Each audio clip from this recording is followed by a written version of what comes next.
What's up, my crypto legends? In today's episode, we'll be checking out the Bitcoin price on the 15-minute chart. It looks like that we are forming an ascending triangle and we want to break out before the end of tomorrow. We'll be checking this out and some different targets. Also, the Ethereum US dollar chart, MicroStrategy purchasing over 19,450 Bitcoin. This Glassnode chart, also the former CEO of London Stock Exchange, sees cryptocurrencies as an opportunity for the UK, and the Fed system that allows banks to send money back and forth went down for several hours, guys. Before we start with this episode, make sure to smash up the like button, guys, and subscribe if you haven't done yet for coming updates. Let's go straight into the video.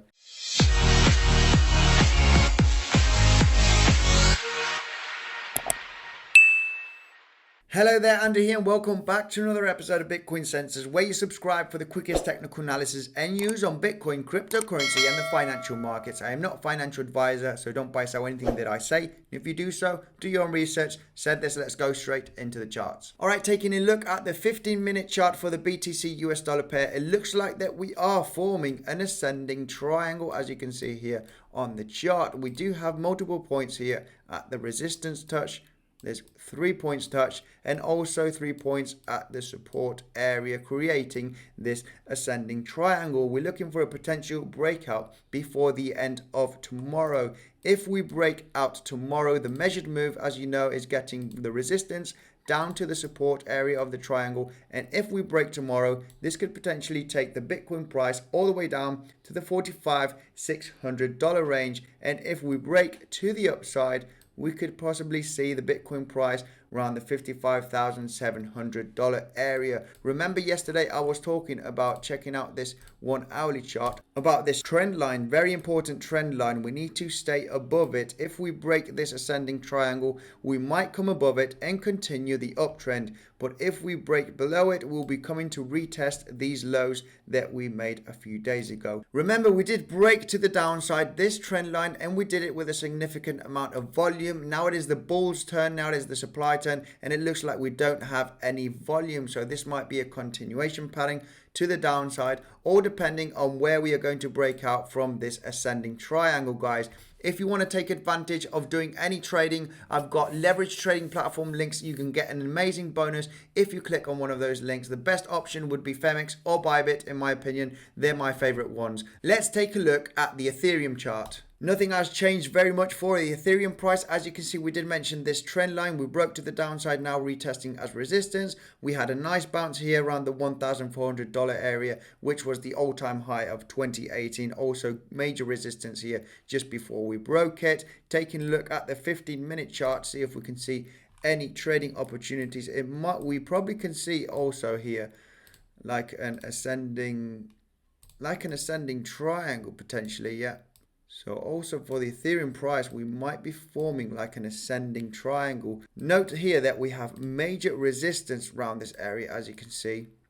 So if we break to the upside, this could be also a very good trading opportunity. We could entertain that this is an ascending triangle also, and if we break here to the upside, or also a double bottom here, as you can see on the chart. So yes, the measured move would be something like this. It could potentially take the Ethereum US dollar price all the way back up to the $2,000 range. If we break to the downside, this means that we are retesting the $1,400 range also again, guys. So this is what I'm looking here for, a trading opportunity. This might be an ascending triangle, a double bottom, but definitely major resistance here at the $1,700 range. If we break out from here with a decent amount of volume, nice trade to the $2,000. Let's take a look at this news, guys. MicroStrategy purchasing 19,452 Bitcoin. The largest independent publicly traded business intelligence company today announced that it had purchased an additional approximately 19,452 Bitcoin for approximately $1.026 billion in cash at an average price of approximately $52,765 per Bitcoin, inclusive of fees and expenses.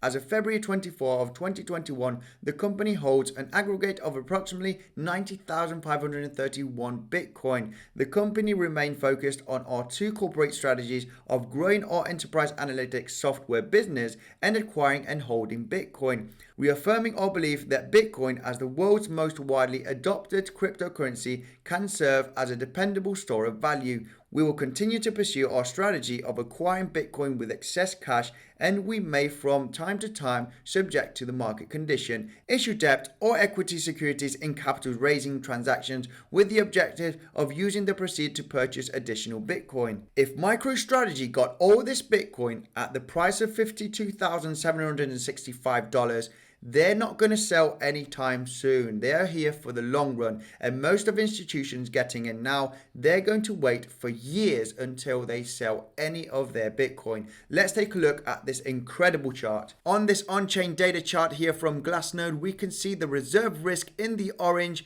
and in the light blue we have the Bitcoin price. It is issued to assess the confidence of the long-term holders relative to the price of the native coin at any given point in time. So here we can see, just to be easy, this red box here, as you can see on the chart, and this light green box in the chart. Every time the Bitcoin price went into this light green box, it was a great buying opportunity, as you can see on the chart. And every time it went to the red box, it was time to sell because there was a major correction coming. We can see from 2013 and 2014, the relative risk here in the orange getting into this red box.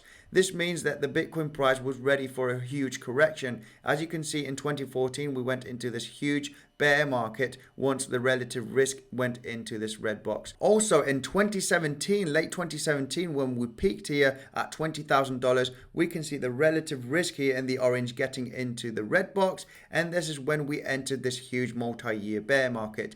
We are not even halfway. We are just between this green zone here, which is a great buying opportunity, and the red zone would be the selling opportunity, the selling point, and we're just in between both of them. When we were in between the two red boxes in 2013 and in 2017, we still had a long run still to the upside. So are we halfway there from the bull market? I do think we still have a lot to go still in this bull run. Checking out this news today, the former CEO of the London Stock Exchange sees cryptocurrencies as an opportunity for the UK. Xavier Rollet, former CEO of the London Stock Exchange and current CEO of CQS, recommends that the British government takes an interest in cryptocurrencies. Entrepreneur and director of several major financial institutions and companies, Xavier Rollet has written a report acknowledging the need to understand cryptocurrencies and their importance to the UK. Xavier Rollet, as former CEO of the London Stock Exchange, addressed this report to Shore Capital's head of research Clive Black and the broker's senior political advisor Matthew Elliott. Elliott is also known for campaigning for Brexit. In this report, reproduced by Bloomberg, Xavier calls on the United Kingdom to immediately consider two opportunities, namely special purpose acquisition companies and digital currencies. Regarding digital currencies, Xavier said, all the relevant UK government agencies should be resourced to thoroughly understand cryptocurrencies. Regulation should be enacted to place London and the UK at the centre of the reputable and safe financial market. Former CEO of the London Stock Exchange seeing the potential of cryptocurrencies. Let's take a look at this. The Fed system that allows banks to send money back and forth went down for several hours. The Federal Reserve System that allows financial institutions to send money back and forth electronically went down for several hours on Wednesday, but appeared to be coming back online later this afternoon. The operation error, as the Fed described it, impacted multiple servers, including its pivotal automated clearinghouse system, which connects depository and related institutions sending electronic credit and debit transfers. There were no initial indicators that foul play was suspected. Along with the Fed ACH servers, other systems impacted including Check21, FedCash, FedWire, and the National Settlement Service. Tyler, the Federal Reserve saying an operational error brought down its entire payment system. In a statement, the Federal Reserve says a Federal Reserve operational error resulted in disruption of service in several business lines. We are restoring services, they say, and are communicating with all Federal Reserve financial service customers about the status of operations. A Fed spokesman said they are indeed in the process of restoring those operations. The outage impacted Fed accounting services, including retail cash and the Fed wire, where banks transfer money electronically between themselves. The Fed said in a statement the cause is a, quote, Federal Reserve operational error. Unclear what the overall impact is. Fed officials did not appear to suggest there were systemic concerns with the financial system, especially since they believe the system will be fully restored soon and is currently being restored. Fed said it acknowledges that payment deadlines are impacted and it's going to communicate remediation efforts to its customers. Unclear if this ever happened before, Tyler. The New York Fed, you remember, was embarrassed, deeply embarrassed, in 2016 when hackers were able to break into the central bank in Bangladesh and trick the New York Fed into wiring more than $100 million. This is a separate sort of problem they're having, apparently, with their payment system. Tyler? The natural question here, Steve, is there is no evidence, is there, that this was an outside hack? The Fed apparently going out of its way to say this was an internal error, an operational error, which sounds like somebody got fat fingers. Tyler, I think you're absolutely correct to note the comments by the Fed there that they are not suggesting this is an outside problem. This is a problem that originated inside the Fed. It looks to be something connected with the Richmond Fed, where they appear to be in charge of this this payment system. All right, Steve, thank you very much. Steve Leisman. And that must have been a worrying event, even though for a few hours, if institutions couldn't send money for any important issues, let me tell you that this could not happen to Bitcoin as long as we have electricity. And this obviously is not going to come down in the near short term.